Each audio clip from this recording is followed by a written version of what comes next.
Hola a todos, ¿cómo están? El Señor les bendiga en este día. Bueno, es una alegría y un gozo poder saludarles por este medio una vez más. Espero que todos se encuentren bien. Este día quisiera reflexionar compartiendo con ustedes la palabra de Dios. A la luz de la palabra de Dios poder reflexionar acerca de algo que estaba pensando y meditando en el Señor. Ya llevamos prácticamente un año y un mes más o menos desde que comenzó esta pandemia, y muchas cosas han cambiado, muchas cosas se han transformado en el mundo entero, en nuestras vidas, en nuestros hogares, en los trabajos, en los ministerios, en las iglesias. Y yo no sé si tú has tenido tiempo de reflexionar acerca de esto, cómo está tu vida, cómo va tu vida, si algo ha cambiado, si el Señor ha hablado contigo, si el Señor te ha mostrado algo nuevo, si el Señor te ha dado una nueva estrategia, de qué manera Dios ha estado tratando y moldeando tu vida, tu carácter, tu ministerio. No sé si has tenido tiempo de reflexionar acerca de eso, pero en esta mañana me gustaría compartir con algo acerca de lo cual en lo personal estuve reflexionando, y que juntos podamos disfrutar de esta palabra y de esta enseñanza de parte de Dios. Amén. Así que me gustaría poder comenzar leyendo contigo allí en el libro de Jonás, capítulo 2, que dice así: Entonces oró Jonás a Jehová su Dios desde el vientre del pez, y dijo: Invoqué en mi angustia a Jehová, y él me oyó. Desde el seno del Seol clamé, y mi voz oíste. Me echaste a lo profundo en medio de los mares, y me rodeó la corriente. Todas tus ondas y tus olas me pasaron sobre mí. Entonces dije: desechado soy de delante de tus ojos, mas aún veré tu santo templo. Las aguas me rodearon hasta el alma, rodeóme el abismo, el alga se enredó a mi cabeza. Descendí a los cimientos de los montes, la tierra echó sus cerrojos sobre mí para siempre. Mas tú sacaste mi vida de la sepultura, oh Jehová, Dios mío. Cuando mi alma desfallecía en mí, me acordé de Jehová, y mi oración llegó hasta ti en tu santo templo. Los que siguen vanidades ilusorias, su misericordia abandonan, mas yo con voz de alabanza te ofreceré sacrificios. Pagaré lo que prometí, las salvaciones de Jehová. Y mandó Jehová el pez, y vomitó a Jonás en tierra. Todos conocemos la historia de Jonás. Dios le da una encomienda a Jonás de ir a Nínive y proclamar el evangelio. Dice: Dios ha subido la maldad de Nínive delante de mí. Dice: ve y pregona y predica la palabra de Dios, la voluntad de Dios para ellos. Y Jonás toma una decisión contraria a lo que Dios le había dicho, a lo que Dios le había pedido. O sea, Jonás desobedece el mandato de Dios, desobedece lo que Dios le mandó a hacer. No sé si esto te trae recuerdos de algún momento en el cual desobedeciste al Señor o desobedecimos a Dios acerca de algunas cosas que Él no pueda haber pedido, nos haya encomendado. Bueno, pues Jonás tenía un mandato de parte de Dios y él lo desobedece. Él se escapa, como usted sabe, él se va y se sube a un barco y va en dirección contraria a la ciudad que Dios lo había enviado. Y Dios dice: levanta en el medio de la mar. Dios permite que sople un fuerte viento, y dice que la nave parecía que se iba a partir en dos. Y ahí, todos comienzan a clamar a sus dioses, porque iban personas de diferentes naciones y diferentes religiones y creencias. Pero dice que Jonás se acostó a dormir. Y el capitán de la nave dice, recorriendo la nave, ve que Jonás está durmiendo y lo llama perezoso. Le dice: ¿acaso tú no oras igual que nosotros? Dice: ora a tu Dios, quizás tenga misericordia de nosotros y no perezcamos en esta embarcación. Y dice que ellos echan suertes. Estoy un poco adelantando, ¿verdad?, todo esto para no tomar tanto tiempo. Echan suertes, dice, y cae la suerte sobre Jonás. Y entonces ellos se dan cuenta que lo que estaba aconteciendo era su culpa. Y entonces lo enfrentan, lo confrontan, y él termina declarándole la verdad, que él está Él dice, en un momento me llama la atención porque él dice, soy temeroso de Dios. Ahora, el temeroso de Dios estaba desobedeciendo, el temeroso de Dios estaba haciendo lo contrario a lo que su Dios le había pedido. Dice, soy temeroso de Jehová Dios, dice, creador del cielo y de la tierra. Y dice, es por mi culpa que lo que está sucediendo. Entonces, él les dice, tírenme a la mar, échenme al mar. Imagínense, estos hombres no querían cargar con esa responsabilidad, ni cargar con sangre inocente, como ellos dicen más adelante. Y dice, pero igualmente ellos dicen que Dios nos ayude o que Dios nos perdone. Dice, pero bueno, lo lanzan al mar y Jonás, dice, Dios envía un gran pez, el cual se lo traga a Jonás. Y allí está, dice, por 3 días y tres noches. Y desde el vientre del pez, cuando Jonás está en ese lugar, el tiempo para Jonás se detiene. Se detiene el tiempo en su vida, se detiene todo aquello lo cual él quería hacer, como escaparse. Se detiene aún el hacer la voluntad de Dios, que era que él fuera a evangelizar o fuera a predicar o a pregonar la palabra de Dios a esa ciudad. El tiempo se detuvo por 3 días y 3 noches.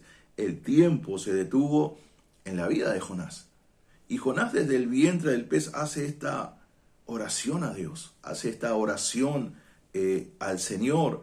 Y él dice, cuando mi alma desfallecía en mí, dice, me acordé de Jehová, me acordé de Dios. Entonces, yo reflexionaba acerca de esta situación de Jonás, haciendo un paralelismo con lo que ha acontecido en el mundo entero durante este año de pandemia. Yo decía, también hace un año y poco que el mundo está en gran parte paralizado. Muchos han cesado sus tareas, han cesado sus quehaceres por causa de la pandemia, por causa de lo que ha pasado a nivel global, a nivel mundial. Personas que decían o pensaban, mis quehaceres o mis responsabilidades no me permiten descansar, no me permiten tomar un descanso porque yo tengo que hacer, porque yo tengo que trabajar, porque yo tengo que ir. Y aún en la iglesia ha pasado de que nos hemos involucrado en mucha tarea, en mucho trabajo, ocupándonos de los dones, ocupándonos del ministerio, ocupándonos de los talentos, ocupándonos de aquellas cosas que Dios nos ha dado y nos ha bendecido. Pero nos hemos olvidado, ¿verdad?, de darle el tiempo, y ahora hablo de nosotros los cristianos, los creyentes, nos hemos olvidado de darle el tiempo a nuestro Dios, el Dios de esos dones, el Dios de esos ministerios, el Dios de esos talentos. Y entonces, en un momento, cuando nosotros decíamos no podemos parar de hacer, no podemos parar de trabajar, nos encontramos con esta situación que nos obligó o nos obliga a parar. Nos obliga a hacer un alto en el camino y a pensar y a reflexionar acerca de las cosas espirituales, acerca de nuestras prioridades y acerca de nuestros intereses. Porque muchos hemos estado o han estado trabajando y dedicando tiempo a sus quehaceres, a sus propios intereses, olvidándose del Creador, olvidándose de aquel a que supuestamente, como dijo Jonás, soy temeroso de Dios, pero no le obedezco. Soy temeroso de Dios, pero no estoy de acuerdo con las cosas que Dios me ha mandado a hacer. No estoy de acuerdo con lo que Dios me ha pedido. Yo tengo una forma mejor de resolver este asunto o de arreglar esta situación. Y muchos se pasan así la vida, ¿verdad?, en los quehaceres, en las ocupaciones, y también dentro de la iglesia, como dije hace un momento, ¿verdad? Las ocupaciones han, valga la redundancia, tomado el lugar de nuestro Dios. Hemos cambiado la relación con el dador de los dones por el don. Hemos cambiado la relación con el dador de los ministerios por el ministerio. Hemos cambiado la relación con aquel que ha añadido bendiciones a mi vida y ha dado añadiduras tremendas a nuestras vidas. Hemos cambiado las añadiduras por aquel Dios que nos da las añadiduras que son una bendición para nuestra vida. Entonces, de pronto nos encontramos con esta situación. Estamos como paralizados. El tiempo se ha detenido, han cesado los quehaceres en las iglesias, en los ministerios, porque debido a esta situación no podemos congregarnos de manera masiva, no podemos congregar a toda la iglesia, y si lo hacemos tenemos que hacerlo de forma muy y sumamente responsable, ¿verdad? Porque han traído consecuencias el hecho de no acatar quizás las instrucciones, ¿verdad?, que se dan en cada país y en cada nación, han traído sus consecuencias. El hecho de que, bueno, hago lo que bien me parece porque a mí nadie me manda y nadie me dice lo que tengo que hacer. Pero, hermanos, tenemos que ser coherentes también en este tipo de cosas y responsabilidades, las cuales no me quiero meter en la iglesia ni en el ministerio de cada uno de ustedes. Pero sí reflexionar acerca de esto. El tiempo, Dios ha permitido que el tiempo de alguna manera se detenga en nuestras vidas, en nuestros ministerios, que nuestros quehaceres, ¿verdad?, hayan mermado o hayan totalmente, estén paralizados en algunos casos. Entonces, ¿qué estamos haciendo nosotros con ese tiempo que Dios nos ha permitido y que nosotros decíamos no tener para poder dedicárselo al Señor, para poder dedicarlo a la intimidad o a una relación para con Él? ¿Qué es lo que estamos haciendo hoy día? A Jonás se le detuvo el tiempo, pero aún con el tiempo detenido, Jonás no era capaz en principio de reflexionar o de pensar en cosas espirituales. Porque él habla, dice, cuando mi alma desfallecía dentro de mí, dice, ahí recién me acordé de Dios. Ahí recién me acordé del Señor. O sea, algo tuvo que pasar. Dios tuvo que detener el tiempo en mi vida. Dios tuvo que detener mis quehaceres, ¿verdad? Para que yo pudiera reflexionar y entender que es mejor obedecer, que es mejor hacer su voluntad que la mía. Es mejor ser dirigidos por Él y llevar a cabo lo que Él dice, porque Él sabe qué es lo mejor para nuestras vidas. Él sabe lo que es mejor para tu ministerio. Él sabe lo que es mejor para tu casa y para tu familia. Pero si tú no tomas el tiempo, si yo no tomo el tiempo de reflexionar acerca de ello, voy a terminar haciendo lo que bien me parece. Voy a terminar usando mi propia sabiduría humana, que generalmente no me lleva a buen puerto, sino está dirigida o guiada por el Espíritu Santo y por el Espíritu de Dios. Los quehaceres, los muchos quehaceres, y lo hemos visto y lo hemos comprobado, de las personas, los muchos quehaceres de los ministerios, los muchos quehaceres de los líderes, de los pastores, de los obreros, de las obreras, del hermano común de la iglesia, los muchos quehaceres apagan el fuego y la pasión por Dios. Los muchos quehaceres quitan ese tiempo de relación, de intimidad para con Dios. Por eso Dios muchas veces detiene el tiempo en nuestras vidas para que nosotros reflexionemos, para que nosotros pensemos y veamos cuáles son realmente nuestros intereses. ¿Cuál es tu interés? ¿Cuál es mi interés? ¿Cuál es mi prioridad? Por eso te decía, no sé qué has hecho en este tiempo, de alguna manera que Dios ha concedido, no solo a la iglesia, sino que en el mundo entero han cesado actividades a nivel de país, a nivel de ciudades, a niveles de pueblos, a niveles de iglesias y de ministerio, como te decía. Entonces, ¿has podido ver en este año y poco, cuáles son tus prioridades? ¿Cuáles son tus intereses? Jonás cesó el tiempo en su vida, 3 días estuvo allí en el vientre del pez. Y muchas veces cuando Dios detiene el tiempo en nuestra vida para que nosotros reflexionemos, para que nosotros pensemos, para que nosotros nos demos cuenta qué es lo que estamos haciendo y cuál ha sido mi prioridad y mi interés durante todo el tiempo o los años que he servido a Dios o he hecho cosas para Dios. Cuando Dios hace eso, muchas veces Dios nos deja, ¿viste cuando un papá o una mamá pone a su niño a reflexionar? ¿Sí? En nuestra congregación tenemos unos papás que ponen a su niña cuando se porta mal, la sientan y le dice que tiene que reflexionar. Y ella lo ha compartido muchas veces en la iglesia y con los otros niños. O sea, sentate y reflexioná acerca de lo que hiciste. Sentate y reflexioná acerca de lo que estás haciendo. sentate y reflexioná y date cuenta que lo que estás haciendo está mal. Por eso estás ahí sentada en penitencia, por eso se te prohíbe, bueno, hacer a esto, jugar con aquello. Hermanos, es tiempo de reflexionar.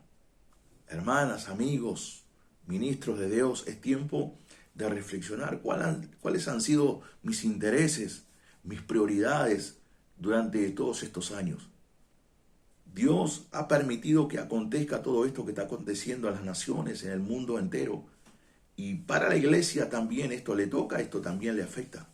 Y la iglesia tiene que reflexionar. Y usted dice reflexionar, ¿en qué tengo que reflexionar? Porque muchas veces pasa de que estas cosas suceden o acontecen o Dios las permite y muchos pierden esa capacidad de pensar o de reflexionar o de reaccionar. Y muchos han seguido lamentablemente su vida como que aquí no está pasando nada. Pero hermanos, Dios está queriendo decir algo a su iglesia, a su pueblo, a sus hijos. Por eso es necesario entrar en la comunión, en la intimidad con Dios para descubrir cuál es su voluntad.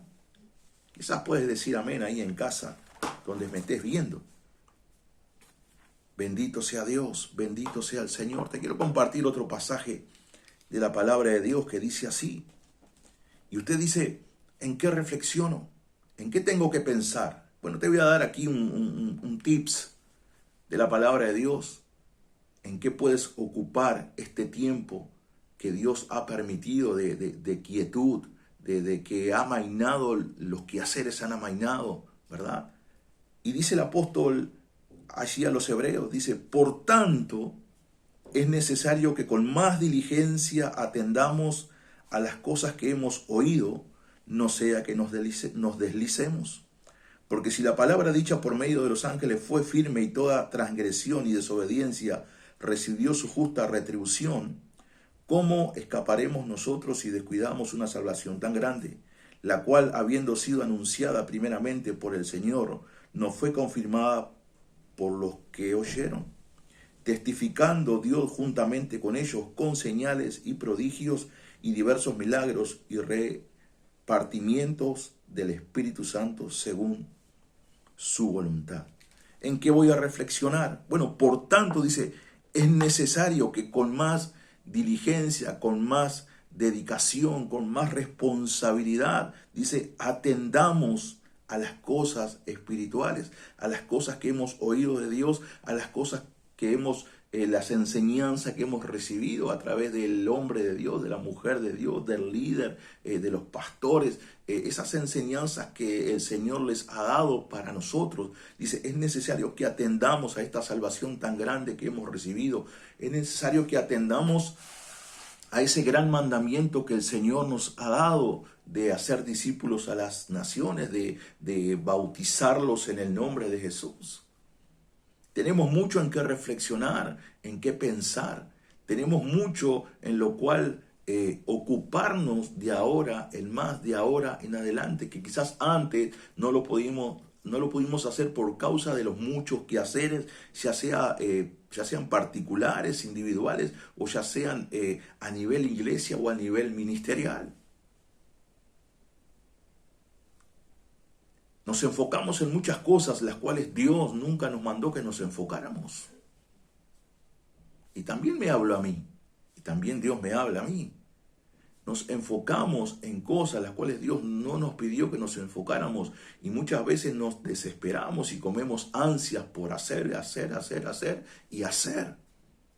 Y nos desenfocamos de lo esencial, nos enfocamos de lo principal, de lo que Dios nos ha dado. Dios le dio una orden a Jonás, también Dios nos ha dado una orden a nosotros. Vayan y hagan discípulos a las naciones. Y es lo que hoy día estamos abocados y estamos enfocados. Y muchos que no lo estaban haciendo, me alegro hoy día que los veo, hermanos, en las redes haciéndolo. Y aún nosotros no nos veíamos, no pensábamos estar en las redes, no sabíamos cómo hacerlo y tampoco nos preocupaba o nos ocupaba mucho el llevar el mensaje a través de las redes. Pero de pronto Dios detiene el tiempo, Dios detiene los quehaceres y uno comienza a reflexionar y a pensar y a pedirle a Dios estrategia y sabiduría y gracia. ¿Y cómo lo hago, Señor? Y entonces Dios comienza a acercar personas, a acercar gente que ya lo estaba haciendo. Dios comienza a capacitarte, Dios comienza a proveer para que lo puedas hacer. Y de repente te ves enfocado en lo que Dios te pidió, en lo que Dios ordenó a su pueblo, en lo que Dios ordenó a su iglesia. Pero sobre todas las cosas, ocúpate de la salvación. Por tanto, dice, es necesario que con más diligencia atendamos a las cosas que hemos oído, no sea que nos deslicemos. Algunos, este tiempo, este parate de las iglesias, este parate de congregarme, ha hecho que algunos se deslicen, que algunos se aparten, que algunos estén desconectados del Creador, desconectados de su Padre Celestial, desconectados de aquel que decían temer, de aquel que decían amar.